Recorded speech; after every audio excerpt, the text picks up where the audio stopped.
From 8-bit games to console wars, counting frames and keeping scores. Yes, they're old, but they don't care. It's BJ and the Bear.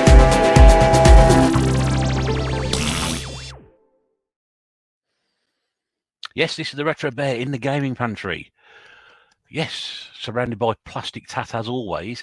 And yeah, the big unveil, because we have no idea who's joining me. Well, actually, I do know who's joining me. You don't. And you know, this is an exciting new venture. So, without further ado, let me bring in the BJ of the BJ and the Bear partnership, and I'll let you make your own jokes about that as I bring him in. Hello. Oh my God! I pressed the wrong button. That's not you, is it? Oh Yeah. my God! It's Jase from Retrogames. It's Jase from Retrogames, or BJ, as I'm now going to be called. BJ, yeah. Well, Yeah. why are we calling you BJ? Because of what you made me do to you. Shh. I thought we said that certain things are off limits when we were doing this. I didn't think it was having any limits. I thought this was a time for me to be free. As free as you want to be, with obviously, you know, it depends how free you want to go. You know, No. We having a throwback to the '60s here, or? I mean, you can be as rude as you want to, Russ. Yeah, that's true. Let your hair down. That's it. Well, what's left of it anyway? Yeah. Yeah. Anyway, so this is an exciting new partnership. Possibly. We hope. We hope. We hope. We brought together two of the biggest mailers on the internet. It's going back to BJ's again, isn't it? But you know. Did you say biggest melons? No, I said mouths. Mouths. Yeah. Okay. Good. Anyway, so what we're going to do is, well, we're just going to sit here and talk, aren't we? We're just going to go through. Yeah, we're known for our games, aren't we, Jase? We're known for our games.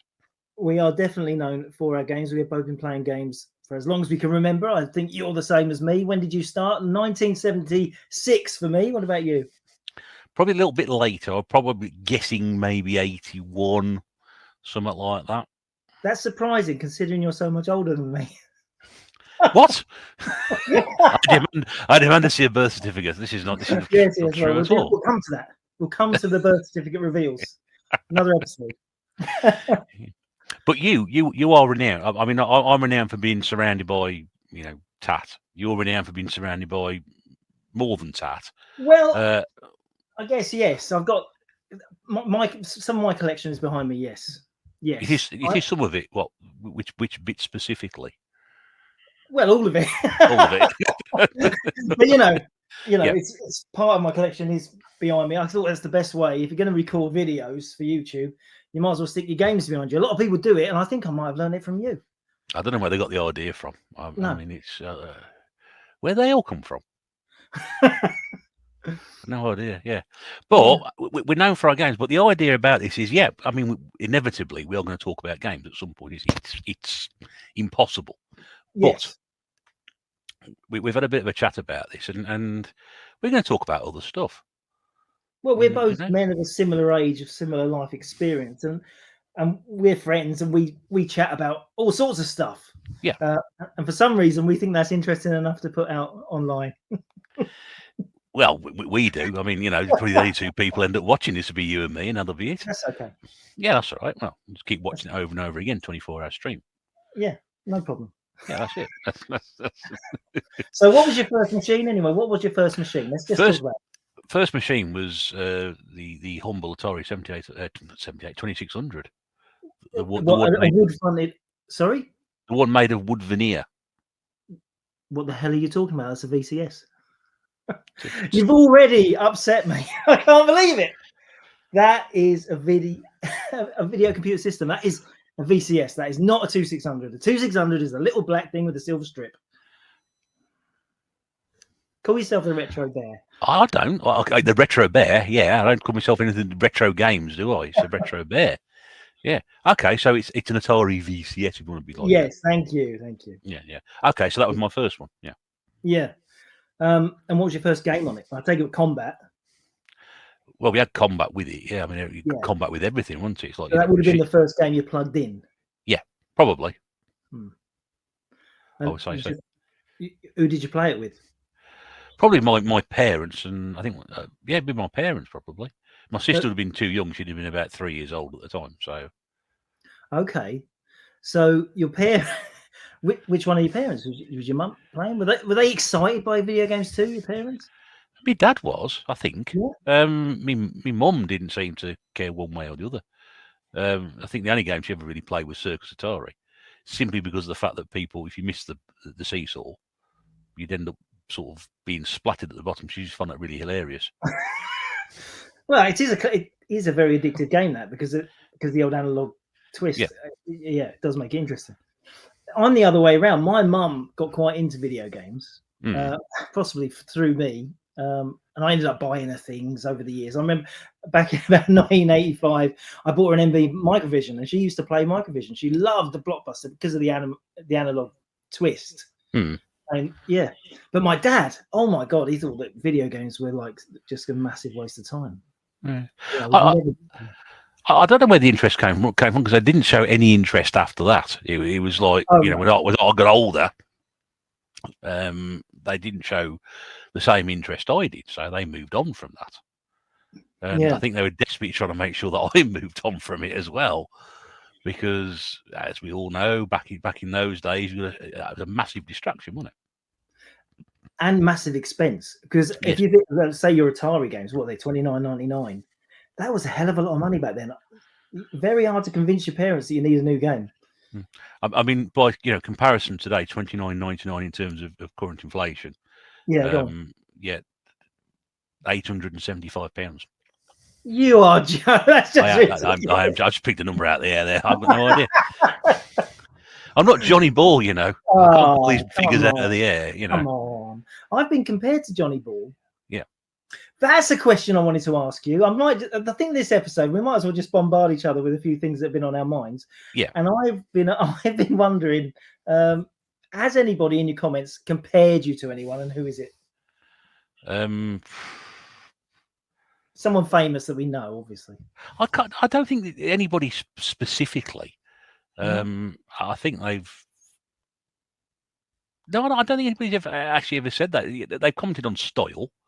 And the way I go about doing things, but no one's actually ever said, "Oh, you're like so and so. You're like a young Henny Youngman." Who? Yeah, exactly. Yeah,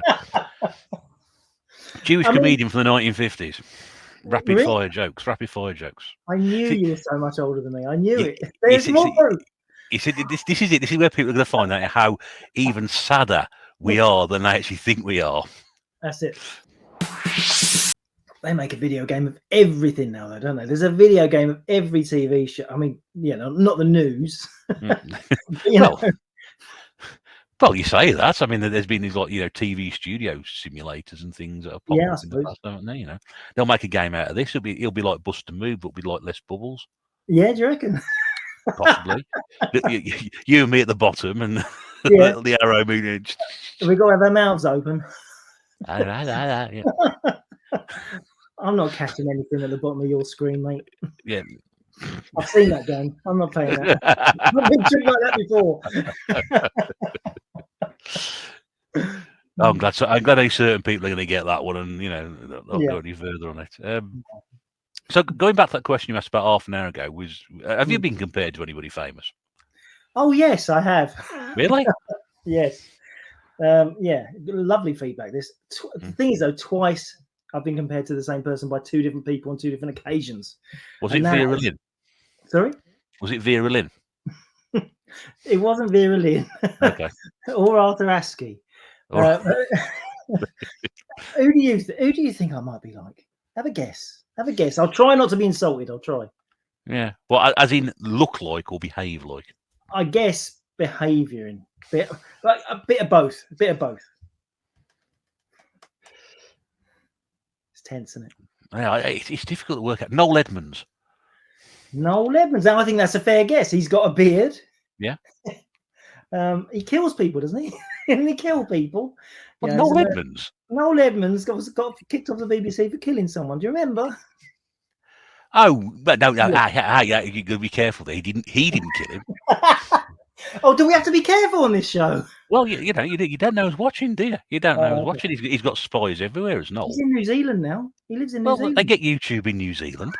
Do they? Well, possibly, yeah. You know, they got black and white telly a couple of years ago. They can't be too far away from them in the internet. You've just ruined the whole nation's. That was potentially our biggest audience, and you've just destroyed them. They've just gone, knocked them over like Skittles. They're all gone. I've got a huge following in Senegal. I'll have you know. Oh, really? Yeah, I had to move a TMB last year because of the World Cup. In the last year World Cup second round match because I didn't want all the Senegal fans missing out on watching their team play England. Oh, I guess this is a joke. You haven't really got any followers from Senegal, have you?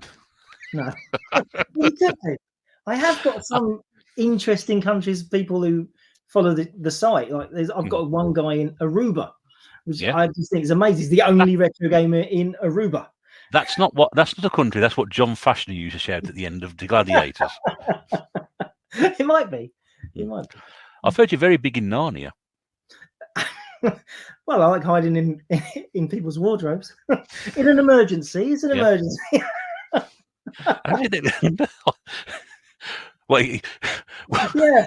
Quick, wardrobe, quick. What if her husband's come home early from work or something? Is that what it is? Yeah. That's it. Yeah. Yeah, classic. Yeah.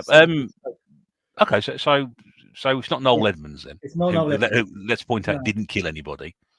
Before he brings that up. No, bless him. But he does dye his beard, and very well. Very well he dyes. Oh, yeah. He looks about 3 years younger. Yeah, it's great. He's actually very old, isn't he? I think he's in his in his 70s. Yeah. So I miss him. They brought back Neil Deal or No Deal, haven't they? But they brought it back with that my least favorite celebrity of all time, and that's the Mulhern bloke. He's great. He's brilliant. Old Stephen Mulhern. He's fantastic. He used to host the best TV show nobody ever used to watch, which was Britain's Got More Talent. You didn't used to watch that, did you? Yeah, it was literally on ITV2. Nobody ever watched it. He used to put all the rubbish stuff on, all the rubbish acts that didn't get through, the ones that are worth watching. The ones you want to see who's really bad.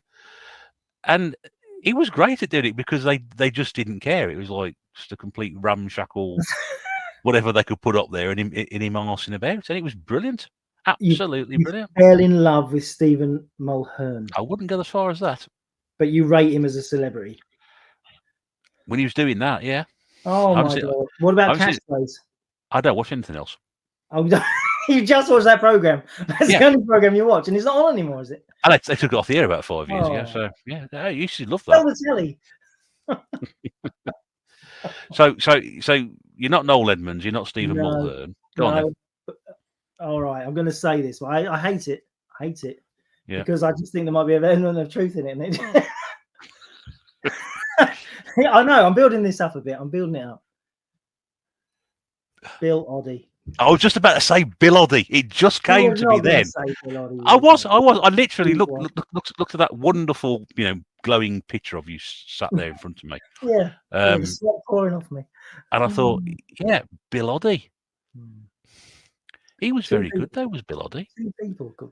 I think Bill Oddie had some issues because he got thrown off of Autumn Watch, didn't he? Because he did some sexist stuff. I don't know. I don't want to get us into trouble. But I thought that there was some issue.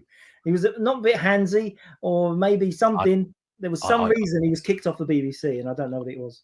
I don't know. He was a very, very talented songwriter. I mean, all the stuff that I used to on the goodies, he used to write most of that. No. Well, we disagree. I mean, Funky Gibbon, to me, that's not a work of art. To me. It sold a lot of records in the 70s. Yeah, well, but they sold a lot of any old records in the 70s. God, there was nothing else they could buy, could they? Really? No, that's it. Yeah. You always had to stock something. Yeah, I can see it now. Bill. Oh, great! So now every time you see me, you're going to be thinking, "Goodies, brilliant." Did you feel offended when that came up in conversation? Or I did. Yes, I did. Did you really? I wouldn't be offended. Again, that is someone in their late 70s. I'll just add that someone in the late 70s, and I thought, come off it. Sort of like, I wrote back and said, I don't know what to think about that. That's, Bill Oddie. And he came back and said, I like Bill Oddie. So I couldn't really say anything to that. It wasn't him, was it? I don't think it was. That's right. Me and my brother always called him Bloddy. Plotty. Oh dear. Well, if you think Jase looks like any other famous celebrities, please do let us know. This was if we're going to carry on doing this, Russ. I'm just going to put this in. Yes. Why don't if you can maybe you can put my email address over there, overlay it to you, and just say, look, the letters that you used to write in to my show, write it into us, and we can talk about people's retro stuff. I thought, and we can read them out and we can discuss it and and reminisce with them. So like, if you've got any thoughts about old gaming memories, places you've been, stuff you miss, your favorite games, the things you wish you'd bought, the things you couldn't afford, just send me an email and I'll just fill it. I'll use that as content for this. That's a good idea. Yeah, because at some point you might need some content if we're going to carry on. Because we've not talked about much games. No, but that was the idea, though, wasn't it? We're trying not to focus on it. We got as far as what game did you? So what game system do you have? And that was it. We started and we moved on from there. Yeah. But people know about it. There is more to us than the games. But that's what we're trying to project here a little bit. But I mean, you're looking at your collection behind you, and looking at my collection behind me. There really is no comparison. Yeah, but you specialised in Wii stuff. No, I bought it all because it was cheap. The thing is, and the difference between me and your average collector is I obviously, while retro games started in 95, I actually started buying at boot sales and every game I could buy since about 91, 92.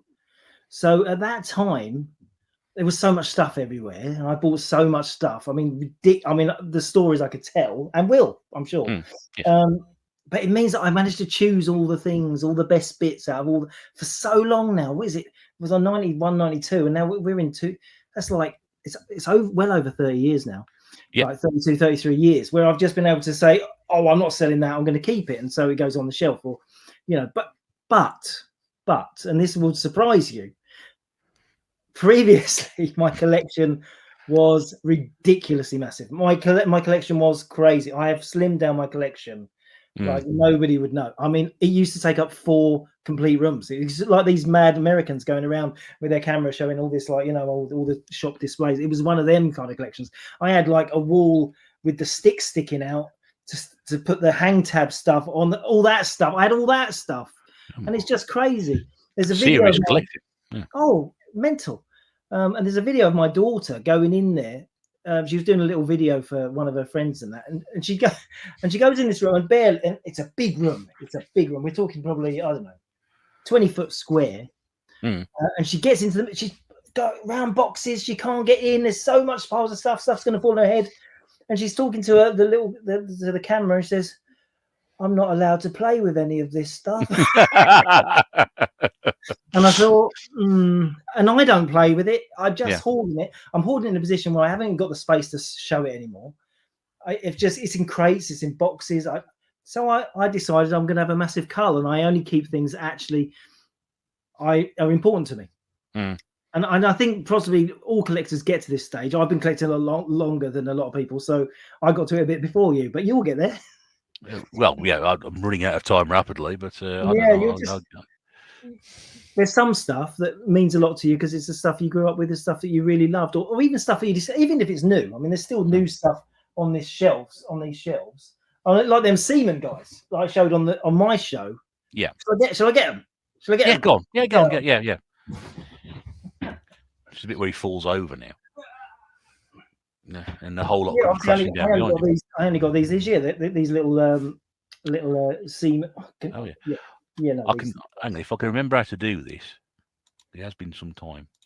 There you go. Right. Whoa. Extreme close up. It seems like the opposite of what movement I want to do. It's weird.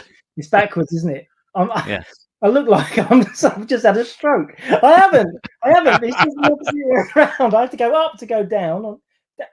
I've never worked that out in all the years I've been doing it. I think that's enough for us. Yeah. Come on, get me back off there. Get me Yeah. off. But anyway, yes, Safe to come back in the room now. Yeah. I still find things to get excited about. I still, I still like new stuff too, which I know you don't particularly. I wouldn't say I don't like it. I just haven't got time for it. I ain't got time for all this. I ain't got time to play anything else new. You got PS5. You haven't got PS5, have you? No. Well, I don't see a difference between the PS5 and the PS4 other than they're spelt differently. Have you got PS4? Yeah, I've got a PS4. Oh. Yes, yeah. Yeah. One question I want to ask you, actually, while on the subject of games,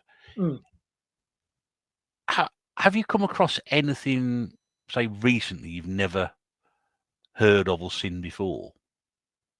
Yeah, all the time. You do. So you do come across new stuff. Yeah. Yeah, I mean, on my showing stuff, a lot of those things I have never seen. There was a game I showed a few weeks ago. It was an alligator game about going around the circuit board. I'd never seen that. It was Hyper Action or something. Yeah. It's generally 8-bit tapes, to be honest, these days, because there is just such a vast scale of how many titles they made. I mean, what they're saying now is like they reckon there's confirmed 24,000 Spectrum games or something stupid. So in amongst that, there's always going to be stuff you've never seen, and there's a lot of European stuff that we never got, which, because these days we are starting to pick up more collections from overseas. I mean, I'm still seeing like Commodore PC stuff, Commodore this stuff that you're just thinking, what the hell is this? I've never seen it. I remember when I first saw that game Werner. Do you know that game Werner, Commodore disc? No. It looks like Hagar the Horrible kind of cartoon wandering about. Oh yes, yeah. But yeah, I'm thinking, what the hell is this? I mean, at the time when I was totally and utterly invested in games in the 80s and the 90s, so why do I not know about this? You think you'd know about it from an advert or some magazine would have picked it up and talked about it, but no, there is games out there that didn't even get any press. Yeah. Yeah. I always wonder that, because obviously you've been in the that business quite a long time, so the chances of you coming across stuff you've never seen before must be quite rare. But then again, as you said, a lot of this stuff is uncategorized and uncatalogued from years ago, that you every now and again stumble across stuff which you may have only ever heard of or never heard of. And particularly formats which weren't big with me in the time. So I didn't collect, say, BBC Model B or Electron back in the 80s. That did not interest me at all. I was a Commodore and a Spectrum fan, and I didn't really think about other 8-bit formats. I knew a bit about VIC-20, ZX81 I collected, but yeah, so BBC, I didn't know anything about it. And it's only like since I've been doing the business, I guess, that I really got to learn all the titles, but still loads of surprises. Atari 800 as well. Atari 800, there's a lot of obscure games from real tiny little manufacturers that they do excite me. They do excite me. That's good. If you're in, you find that new stuff each time, it gives you a bit of a variety, and I've never seen that before, and you get excited about something like that. Yeah. I've been doing a lot of the handheld games, because we bought a ridiculously huge handheld game collection from Hungary. You bought a coffin. A coffin. You remember the coffin? Yes. I bought a coffin full of games, and I've absolutely loved that stuff. But that is hard, because I get very passionate about the LCD, because I want to keep them all. I have absolutely zero interest in 99.99% of that stuff. Have you? Yeah. Electronic plastic. I mean, that is a whole electronic device made to play one game. It's kind of fascinating, isn't it? And the artwork on it, and the way they're constructed, and the variations. I mean, I'm going to pull one out. Another one. He means a game, just out of interest. Yeah. Like this. This is. I mean, it's very dusty, but this is by Rosie. Space Galaxy. I haven't got any batteries, but look at. I can't get this in the right place. Look at the design of it. It's just crazy. There you go. To think that you'd make a game that looked like this. You know what I mean? And this bit on the top actually it shines through. It's like a space landscape, and the LED game actually goes over the top, like the original Space Invaders coin-op. Right. Yeah, made by Rosie. I think there's definitely 3 games in this series. There might be 4, but one I never found. But don't you think that it's just, look at the joystick? The joystick's on the opposite of where it is, because the camera's on. Yeah, there's a little tiny joystick up. It's such a groovy thing. Doesn't that excite you at all, Russ? Come on. Well, it excites me because I've never seen one before, and it looks interesting. Yeah, But I know once I turn it on, it's going to be the most basic of basics. some are. Yeah, but Some are. then I look at the stuff that came out in the late 80s, based around well-known games on these, the Tiger handhelds and stuff like that. And I was just Oh, like, yeah. it's this isn't even those smart coloured Konami ones, Top Gun Yeah. and Turtles and whatever, They're not Track and great. Field. They're not great, and they're not representing the game properly. So when you saw those, you think, oh God, it's not even close. Why bother with something like that? Don't you like games though? If they're just so bad, they're good. Do you know? There's a line in there. Sometimes For they're the funny. Wii collection, of course, I like bad games. Exactly. Sometimes a game can be so ridiculous or so pathetic that you love it even more. That has happened a lot. A lot of the most games I get most excited about, like ZX81, 1K games, wow, because it's just because they're just so simple. I don't know. And you think they actually got a publishing deal to put this out, or they actually had a factory build this game, like in numerous amount. They had machines building this game that is so pathetic. But that was because there was nothing else then, though, wasn't it? There's no excuse for stuff like that behind me, because by the time we reached 2007, 2008, there is no excuse for shoddy software. But back then, a 1K game was exactly what it was. But you marvel at the fact it was the second coming of, God of War 3 or something. The thing about those Wii games, say, you could pick your least. What's your worst one? What game springs to mind? I'd say, what's the worst one? Off the top of my head, Action Girl Racing is terrible. It sounds terrible. I think I've watched that. It's a naughty video, that is. It's not. Actually, I'm going to stand up and try and pull it off the shelf. Yeah, go on then. This could backfire. I might not be able to reach it. Oh, we can see your trousers. I am wearing trousers. That's right. See your stomach now as well. That's it. I recommend people listen to this rather than watch it. It's too far at the top. I can't reach it from here. Oh God, get the step ladders. I get step ladders. It's not a library. I haven't got one of them things that are whizzing around in the background and people fly upon. Now I used to have a little some steps by the other room. I'm not going to go and fetch them because that's just silly. But it's got a horrible front cover. You think about something like Action Girl Racing. Somebody who actually designed the cover would, and not wanting to step out of line here, would have actually drawn some reasonably attractive women on it. And they're cartoon characters, but they weren't particularly good-looking cartoon characters. and each game handles like, if I can find some, I'll insert a picture of it here. I think you should. Yes, you'll have to use your imagination. Everybody else will see a picture of it now. But they handle it's like a kart racing game. The karts handle like bricks. Weighed down with sellotape and running through treacle. It's a horrendous game. It really is. But if that exact same game running at the capabilities exactly as it is now, you took back in time and it was running exactly the same way on, say, a SNES or a Mega Drive, would it actually be a top title for the machine? God, no. It wouldn't. No, it wouldn't. It would not. It wouldn't. Even by those standards, it would be terrible because back then you had Mario Kart, right? Yeah. I hate Mario Kart with a passion. Well, the first one anyway. Okay. Yeah, with a passion. The first one I hate it. It's the world's most unfairest game in living memory. Okay. No, the SNES version is not unfair. The N64 is the unfairest version. Now, see, the N64 version I'll get on with perfectly okay. They took away the coins. Makes a difference. It's a much better game. It was all about getting the coins. You No, needed to get 10 coins to get your speed up on the SNES so that you could actually win the race. I think you've been playing it wrong. You've been playing it wrong. No, I've been playing it right. It's as everybody else has got this, wonderful rose-tinted imagination. The Super Mario Kart and the Super Nintendo is the best game ever. No, it's not. Oh, it's not the best game ever. I'm not saying I'm not saying it's a bad game. It's just not my thing. But honestly, if Action Girl Racing was made 16 years earlier when Mario Kart came out, it still would have been a bad game. Wouldn't it? Yeah, really? It would. Yeah, it would still have been. If that game had came out when Power Drift was out, it would still be a bad game. What about if it came out? I can't think of another kart racing game because really Mario Kart started, didn't it? But it's going to be full throttle on the Spectrum, isn't it? Yeah, Yeah. yeah. And that's a crash smash. That's a crash smash. So. Yeah. It's just a horrible game. You know, you could put that game in any era of games, and it's still horrible. I'm gonna have to play it now. I'll have to check it out.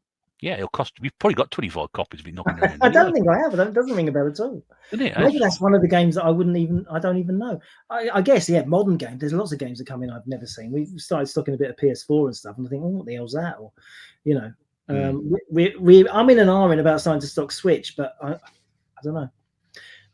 It's not a dead format yet, and we really do only stock dead format. As soon as a format goes out, that's when we stock it. So I don't want to really break with the tradition, but Switch has been going on forever. When's it going to stop? Yeah, there's another one on the way as well, isn't there? Yeah.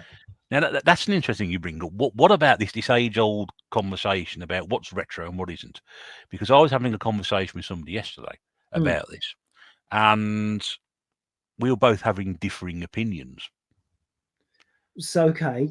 So are you on about a particular product or? No, well, not particularly. It's where, you know, years and years ago, people used to argue about Sega and Nintendo. Before that, it was Commodore and Spectrum, right? Yeah. And the biggest argument seems to be nowadays amongst gaming people is what is retro and what isn't. What do you class as retro and what do you not class as retro? How far do you go back? Well, I don't think you can call PS4 retro. It's very hard to say that, isn't it? Oh yeah, because PS4 they're still making stuff, but to me, PS3 is definitely retro now. I see. If you were calling PS4 retro, I'll be telling you to take the word retro out of your website title. You should call it games.co. We do sell PS4 now. I know you do. This is the problem because it is an extinct format. I mean, but of all the consoles in history, I would say the PS4 has powered on through the next generation better than anything else because people haven't upgraded, have they? People haven't got the PS5. They've stuck with the PS4 because so much stuff still comes out for PS4. Yeah, it's an interesting, actually. It's a bit of a change of the way that gaming is. You know, those things kind of hanging around for longer. A bit like the Spectrum. I mean, it is hard to believe, but there was new Spectrum games in 94 and 95. And you think, wow, well, it was still buying them. But, yeah. When a format's so embedded in such a massive, I mean, how many PS4s do they sell, Russ? In the UK? 10. I don't know. I've got no. Look, you asked me to work out inflation earlier. I can work the inflation out in the game. So you would say anything PS3 backwards, therefore, is retro. Is that what you're saying? Yeah. I know it's hard because that also includes Xbox 360, which still to me doesn't feel like retro at all. No, it doesn't. But you can't find it. Well, you can buy it in CEX, but you know, it is. How old is Xbox 360 now? Is that when did that come out? Well, that was 2006, wasn't it? Xbox 2006. Yeah. 2006 to about 2012, isn't it? About that? Yeah, something like that. Yeah. It's demise of it. So you think about kids. I mean, my youngest is born in 2006, so his first ever game experiences were a lot of them little games. What was that? Feeding Frenzy and stuff on the Xbox 360. That was his first ever games, and now you know he's like late teens and he's thinking, oh, you know, I want to reminisce about that stuff. So to him, that is, of course, that's retro. That's the games he grew up with. Yeah. Unlike us, we started gaming probably quite a lot older. I mean, he was, you know, surrounded by games all his life. So he started gaming when he was a little kid. Whereas I think, I was a pretty little kid. I was really pretty. You were like a young Noel Edmonds. I wasn't even 5 in '76, but the machine we had in '76 was a early Binatone TV game. That was our first one, you know, the classic. Yeah. And we had the brown one, and then we upgraded to the orange. They were all brown. They're all brown or orange. I had the brown one. Which one? The really brown one. Yeah. What shade of brown is yours? Oh, slightly lighter than yours. You know, hazelnut. You know, it's like they're in the design office. They're all sitting around. Oh, but what colour should we make it? What colour? I can't think about this. Got to go for a poo. And he comes back from the toilet. I've got it. Yeah. I mean, I thought brown was a great idea. You know, we used to laugh at people who wore brown trousers when we were 11. You know what I mean? But if you look at the retro footage of old films and old cars are all brown, weren't they? In the 70s and 80s, all the cars are brown. Yeah, it's Yeah, I don't know what it is. I think about our wallpaper was brown back Yeah. in the 70s. I got photographs. I remember when Wearing a brown t-shirt. yeah. Because it's retro. Yeah. Brown is retro, isn't it? I didn't think about that. Did you? Yeah. What, So like just, the brown was retro? Yeah, I've thought yeah, about that quite a lot. yeah, Brown yeah, and yeah, yeah. orange. It's all brown and orange. Yeah, very good, very Yeah. good. yeah. I'm impressed with that. Yeah, What? You knew. I didn't. I thought you were being ironic. No, brown. No. Brown is the retro color. I mean, you've even said it yourself. Your first machine. What was your first console? Oh, it was the Sorry, the Atari 2600. VCS. Yeah, not the Yeah, the 26. VCS, Yeah. the brown one. Yes. Exactly. Yeah, it seems to me a brown and orange. Yeah. Not exactly a Like winning the teeth. combination. Yeah, they are now. Yeah. I don't know where I draw the line on retro. I mean, until games start going out of circulation properly, as in you can't walk into somewhere and buy them readily available. Yeah. You could still go in a charity shop nowadays, and you could probably still see PS2. Well, I know that because I saw it a couple of weeks ago. Yeah, PS2, you still see Wii in there. You still see 360. See, Wii doesn't feel retro, does it? No, it doesn't. feel No, it doesn't. No. So But that's just time's shrunk down. I mean, for us, the Wii was like 2 weeks ago it came out. That's it. Yeah. Yeah. You're on the Wii 11. It's like, how Yeah. did that happen? But you can't walk into a charity shop now and find SNES, Mega Drive, etc., etc., etc. So for me, if that's not something that I am going to go to a specialist store, like those who will not be named, and yourself, Yes. okay. If I can't get those readily available on a shelf somewhere, to me that's retro. It's scarce. Yeah. So that's where I'll Can draw the you line. get PS4 in your charity shop? Yeah, you can get PS4 in charity You find shop. them in there? Yeah, I found a copy of Black Ops 3 about 2 Yeah. weeks after it came out. Did you? Yeah, charity shop was selling it for £1. Oh, wow. So you've got £230 of credit in CEX. Yeah. Yeah. That's the only time I've ever seen anything like that. But yeah, you'll see PS4 in charity shops. Yeah. Yeah. I don't do charity shops. I don't so much anymore, but Job, obviously they were a great source back then, Yeah. and you can still get good bargains in there. I'm not going to knock them, but for a lot of people, that's basically the only place they can go and get this stuff now, Yeah. more or less, apart from your friends. Yeah. Yeah. And it is sad because they are the only place now that people can readily go and get this stuff unless they sit down and shop online. The sadness for me is that these formats, like you said, you can go and pick up in the charity shop. You probably find some 360. You probably find some PS4, whatever. You go to CEX, but that shop is absolutely dominated by very late formats, not retro. They've got some stuff in a cabinet. They've got some stuff in the cabinet that they've put the prices on and don't let you touch.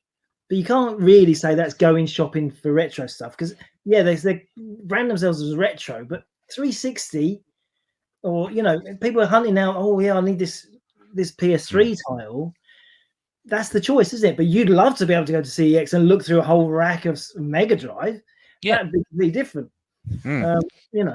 Now, the sad thing is we've had shops like Game Station, which got bought up by Game, that really were trying to do retro properly on a mainstream, chain-wide, across the country, selling retro stuff.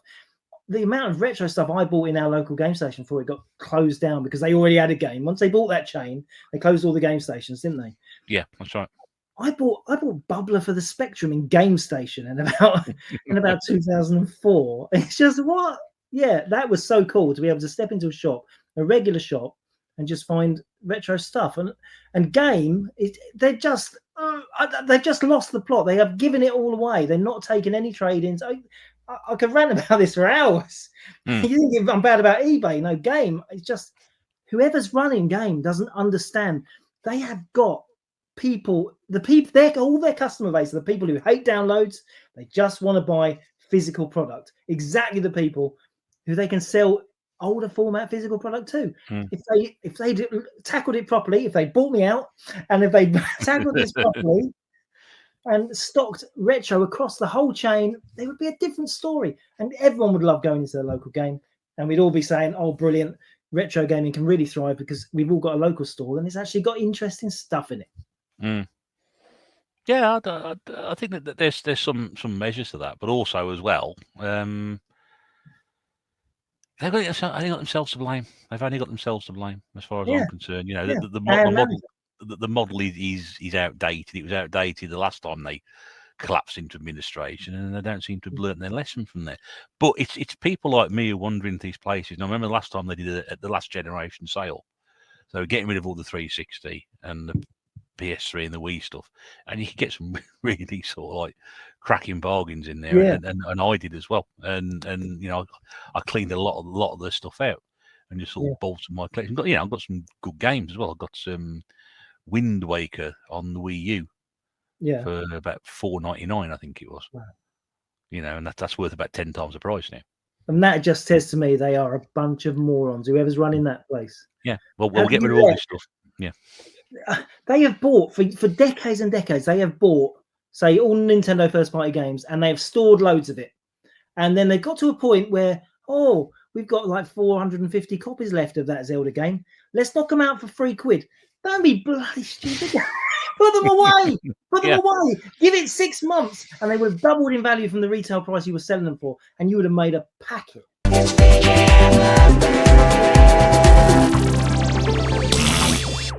So you being a big music fan that you were, I suspect you watched Eurovision last weekend. No, I don't watch Eurovision. I know you love it. You said you loved it. Why weren't you watching Eurovision? I thought that'd be right up your street. I'm not really a big fan. No, it doesn't really. Why not?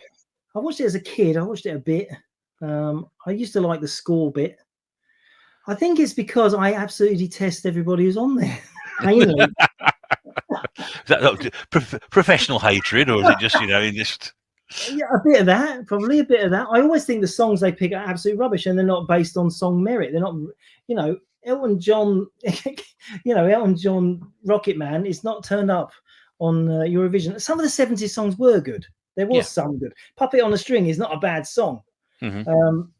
But these days, I have heard a couple of good ones in, say, the last 5-6 years. There's been a couple that I thought were okay.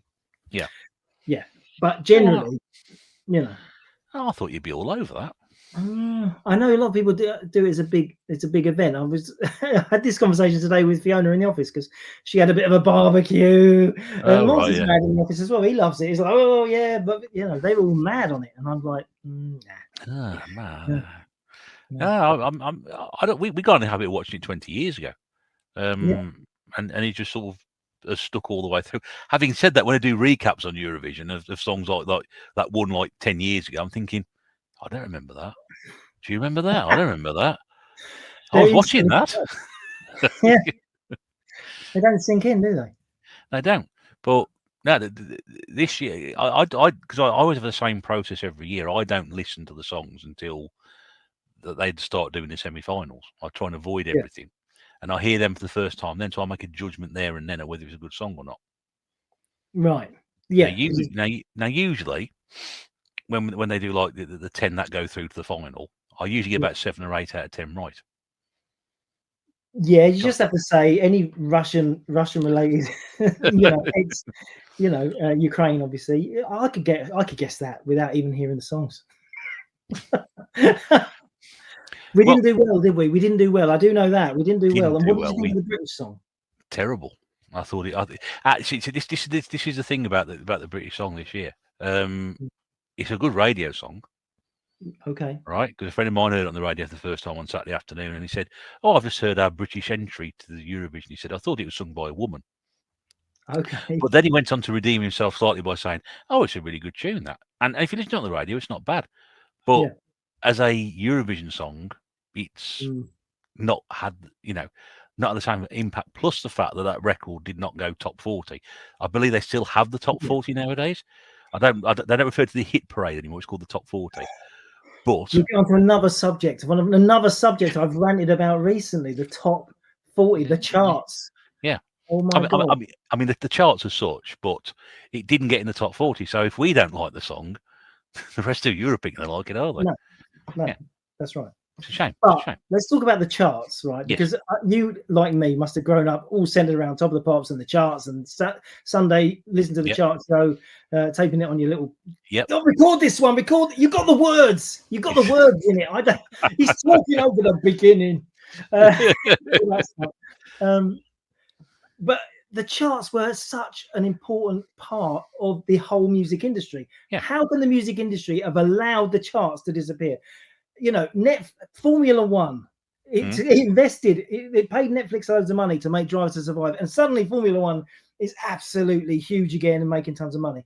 Surely the music industry should have thought, let's pay a bit of money to the BBC and pay for them to carry on making Top of the Pops or carry on making the chart show. Well, It's beyond me why they would do that, because there's no focus for consumers to buy any records anymore, because there's no focal chart for us to concentrate on, because nobody cares. It's not anywhere visible that we know about it. I'm sure there is one. I'm sure there's some on a website somewhere that nobody listens to. It's ridiculous. It's ridiculous.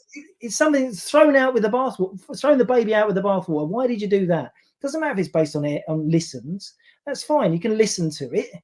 You know, how many streams and all that. So it doesn't matter that people don't buy music anymore, but they're still going to be the most popular listen thing. Yeah. And the thing that most people listen to at the moment. Why on Netflix, like, you know, a worldwide service, thinking, okay, every Friday we'll put out a chart show and we'll do the most streamed tracks. We'll do a top 50. We'll show some bands live. We'll show some videos, and we'll see if it picks up traction. Absolutely. And all the record companies are paying Netflix loads of money to put it on, because suddenly you've got a worldwide chart, not just a British chart, but worldwide, and we could all find out about all the music all over the world that everyone's listening to, and maybe we might find some more love in music. Well, I mean, it was a massive thing when we were kids, wasn't it? When we were growing up, it's Sunday nights 5 till 7 or whatever it was. You know, 2 hours of, you know, the 40 best or best-selling records, and it was great. You know, the whole thrill of going to a record shop and looking for, you know, the new single came out, you go out and buy it straight away and take it home and play it once and put it away and never use it ever again. And the whole joy of going to something, and the whole joy of going to something called a record shop, which is very much like bookshops, which don't exist anymore now. I mean, whenever we used to go to the big shopping centre up the road from us, Merry Hill, you'll know where it is, because I've been to Merry Hill. Yeah, your other arse this way. Oh, They, you know, you had our price, you had HMV, you had Virgin, great, massive, big places. Have you been in a HMV lately? I went to a couple in Japan. They were really nice. Yeah, But no, in the UK, no, but they're all records now. They're vinyl, aren't they? A lot of vinyl, which I support. Yeah, Go well, vinyl. yeah, but that's retro. That's something else. Retro's coming back. I mean, tapes are coming back. 8-track will be coming up soon. I don't understand how tapes are coming back, because the quality of music on this is terrible. CD. But people will say to me, "Well, why do you buy that on tape for?" Because it's cheaper. You know, I could that when Oasis definitely maybe came out. I bought the tape version of that, not the CD version, because one, I've got a Walkman or a personal cassette player, because it was an AWA, so I can't call it a Walkman, can I? You know. Did it have a graphic equalizer on the front? No, obviously not a high tell. Just put tape in, press play, and that was it. The most functional thing it did was auto reverse. Auto reverse. Yeah, because I remember coming in drunk from the pub one night, and just sort of lying down on my bed.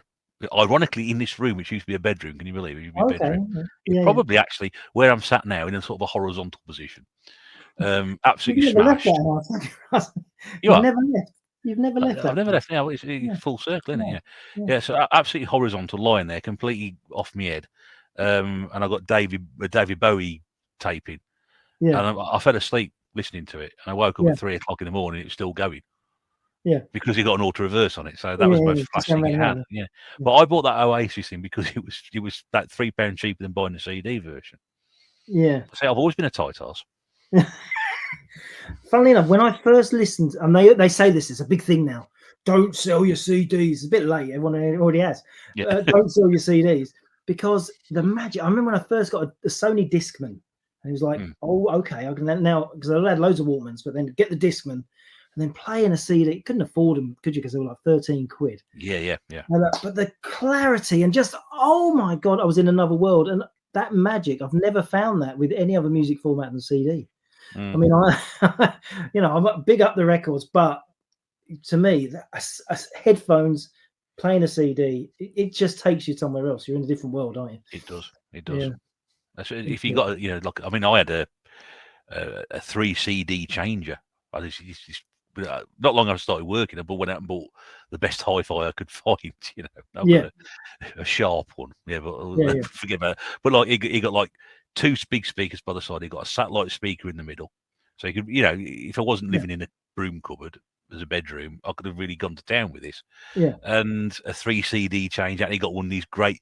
You mentioned graphic equalizer, a great big sort of thing. You turned it on, and great flashy graphics come up. It was fantastic. Was it one of them CD changes where it comes out in a big drawer? Yeah. It's impressive. Yeah, and then you put it back in. Yeah.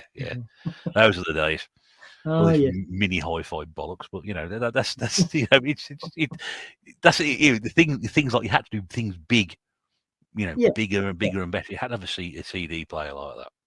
Oh, it's the same as those things that Claire sells. The big boom boxes, ghetto blasters, boom boxes. Bigger ones you had, the better. They were amazing, and people didn't mind carrying them down the street, did they?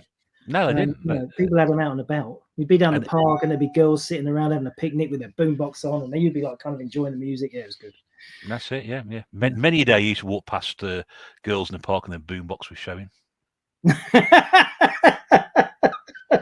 I'm leaving that one in as well. Good. It's going to become our catchphrase. I'm leaving that one in.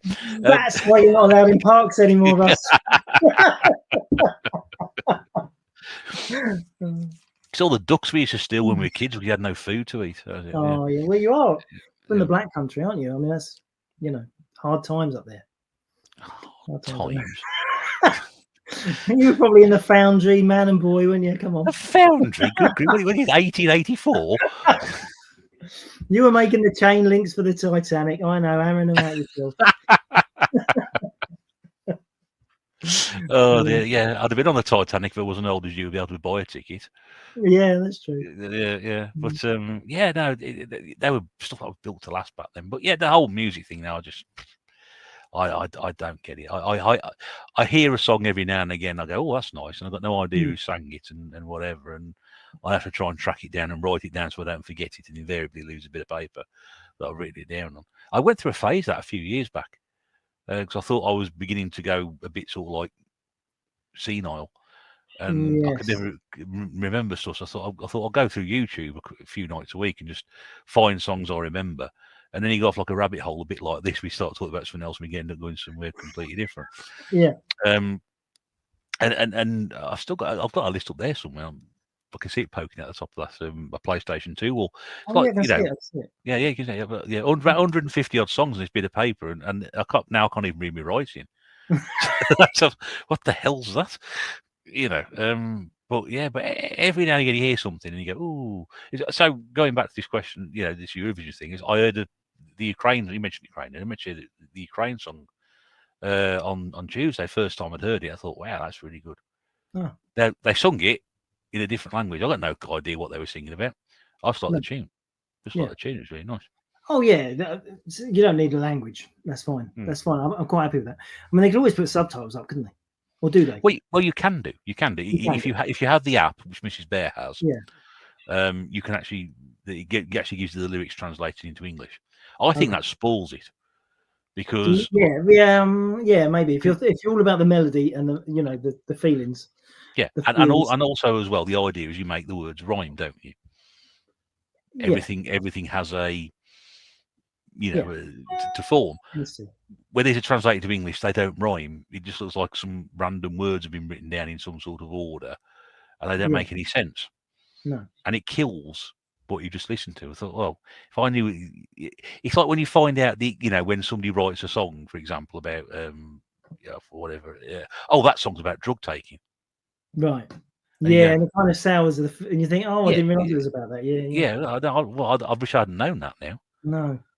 Is that song, isn't it? That classic, it's a classic Midland song, isn't it? Save all your kisses for me. That one. That's a Brotherhood of Man. The Brother They Living weren't, Man. they weren't from the Midlands, were they? I always think of them as a Midlands band. Why? I don't know, because my wife likes that song too. She's from the Midlands, so I just think I must be from. The only reason you could like that is if you're from the area. Anyway, apparently that's a really creepy ending, hasn't it? It's got a really creepy ending where it turns out it's because he said to his niece he wanted to marry her when she was old enough. Something really creepy about that song. And that won Eurovision. That'd have fit in really well this year with all the controversies going on. It probably would, wouldn't it? Yeah, songs about war and bombing, and then you got paedophilia tacked on the end of it. Oh, classic mix. Yeah, something for everybody. Absolutely. even if he didn't really mean to be in there in the first place, but it's there anyway.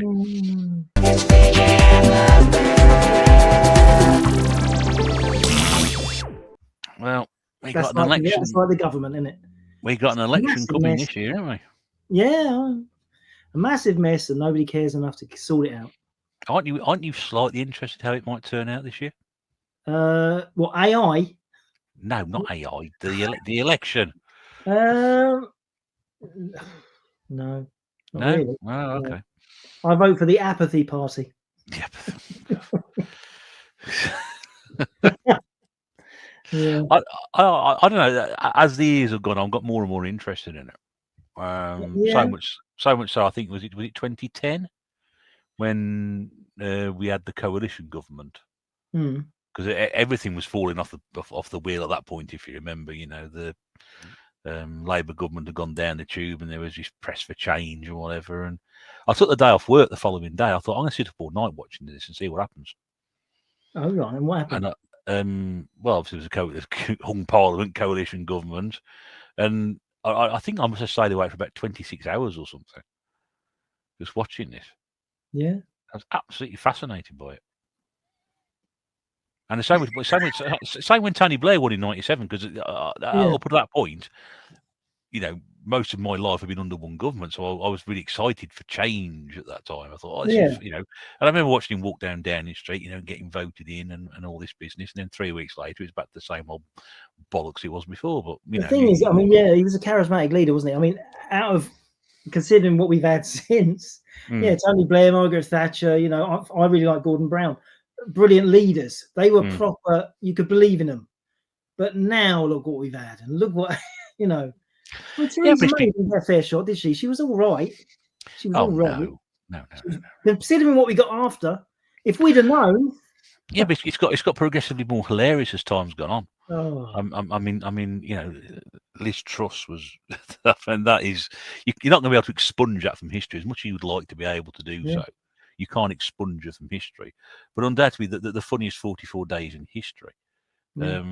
Somebody who never, ever in their lives have got anywhere near a job like that. It's really weird because a friend of mine used to work with her.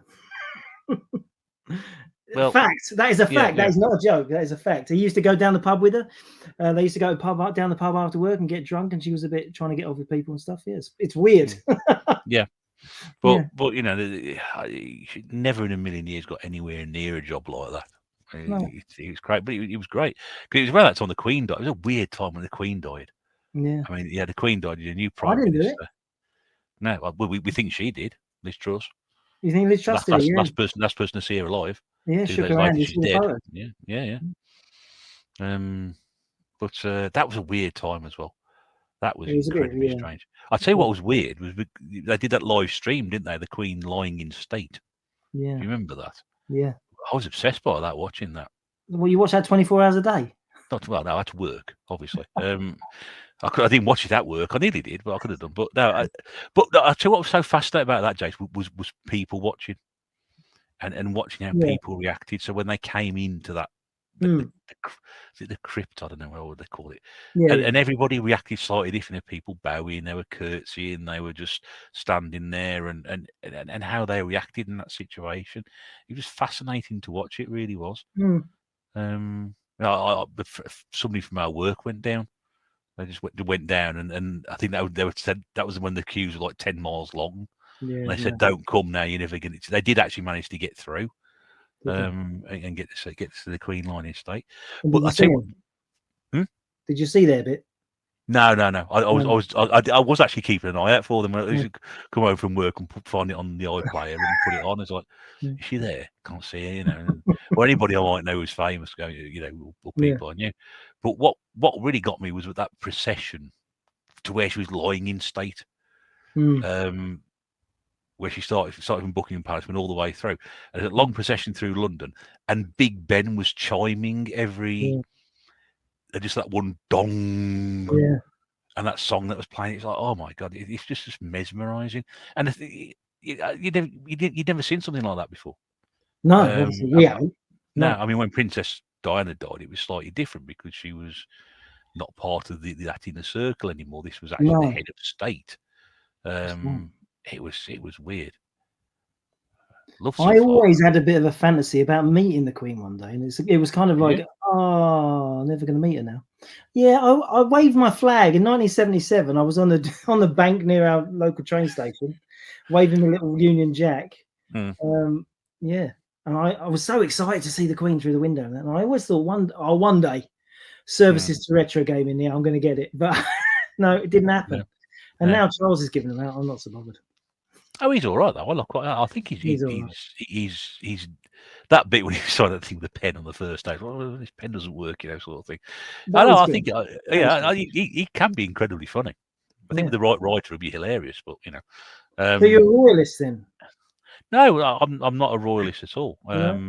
In fact, really, you know, so politically and royally, I've got no real standing. I mean, Mrs. Bear twisted my arm to go and vote in the local elections a couple of weeks ago. Yeah. And when he got there was a distinct lack of choice. Yeah. It was either blue or red. Yeah. And I decided that the only people I could be bothered to vote for were the people who actually put down their addresses of where they lived. Right. And I thought, well, I know where that road is. It's just around the corner from here. So obviously you're local. Local. Address withheld by Dudley Council. Address withheld by Dudley Council. Lives in Coventry. You know, it's like, so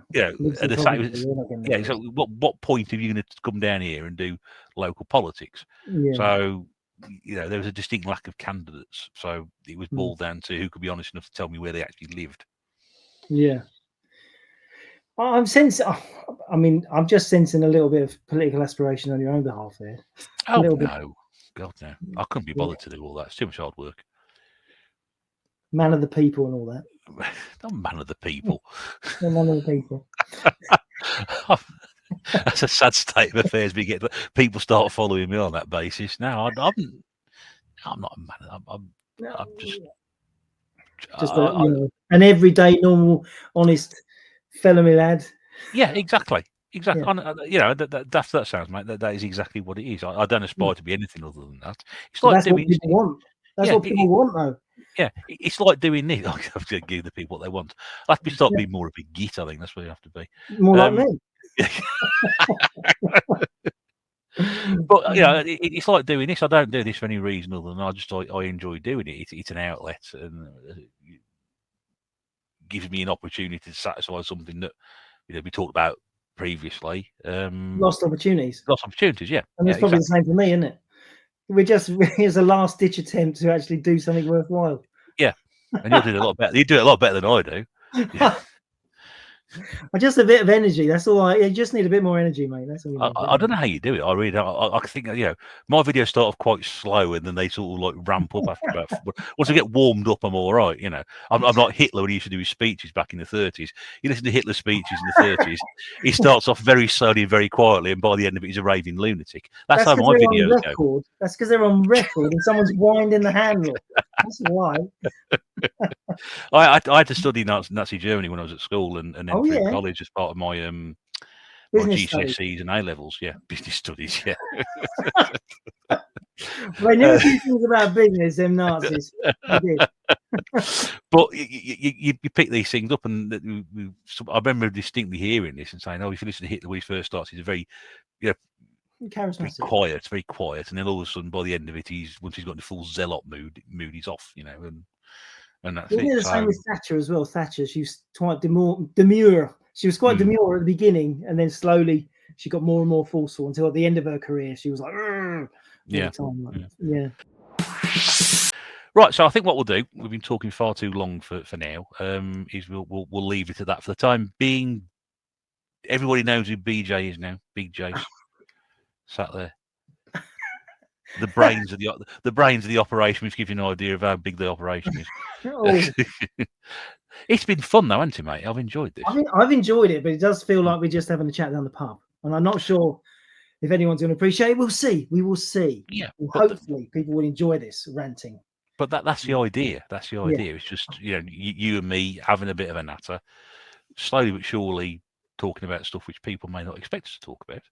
Yeah. And hopefully seeing a bit more behind it. Yeah. Would we encourage people to sort of submit subjects or things or questions for us? I think that would be good, wouldn't it? We could say, I mean, you could have a particular theme. Like if there's something you're interested in at the moment, you could ask about that. Yeah. I mean, I've done quite a few of these on my shows where I've said, like, your first game, when I was doing the Retro Game show, like the first game or your best bargain or stuff like that. So maybe something new.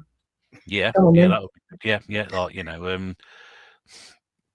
if a tree falls over in the forest and nobody's there, does it make a sound? About games. Oh, about games, yeah. Oh, well, okay. I don't know, most expensive game you've ever bought? Have you done that one? Most expensive game you've ever bought? Yeah, but what if they all say, "Oh, yeah, it was from you, Jason. I want my money back." Well, you'll find out one way or another, Yeah, right? That's it. Yeah, but I don't know. But, I could probably put a top 5 together. Yeah. All right then. Yeah. So yeah, All okay. right. We'll Obviously, I do buy some very expensive games for stock. So well, I doesn't count. No, for yourself. For myself. No. Yeah. Okay. Yeah. There's a few. Obviously, there's a few. Yeah. But yeah, okay. Yeah. So we'll toss that question out there. People want to answer that question, and you want to hear us talk about anything else? Just let us know, and you show some ideas in there. Yeah. But I think you should put your email and my email on the screen. Yes, we will. Yeah. And then they can write to either of us. Well, they can do. They could also put a comment below as well. Oh, of course they could. They could leave it there. It's probably easier. They could do it that way. Yeah. But if there's a bigger subject, if you want to keep it private until we're back on the airwaves. Yeah, that's it. Yeah. So if you want to find out the truth behind some of the stories tonight, email us privately. If you don't want to, just put a comment down below, and we'll go through them. And then when we talk again, Charlotte. See, that won't mean anything if I cut that bit out. But now it's funny because you said that. Oh dear, yeah. But I've enjoyed that. It's been good fun. So hopefully we'll do another one of these soon. And and we'd love to know what people think. Please tell us. Brilliant. Yeah. All right. Jase, Well, thanks a lot, then, Russ. Yeah, it's been a pleasure, mate. Thank you very much. All right. Thank you. Till next time. Bye-bye, everybody. Bye-bye. From 8-bit games to console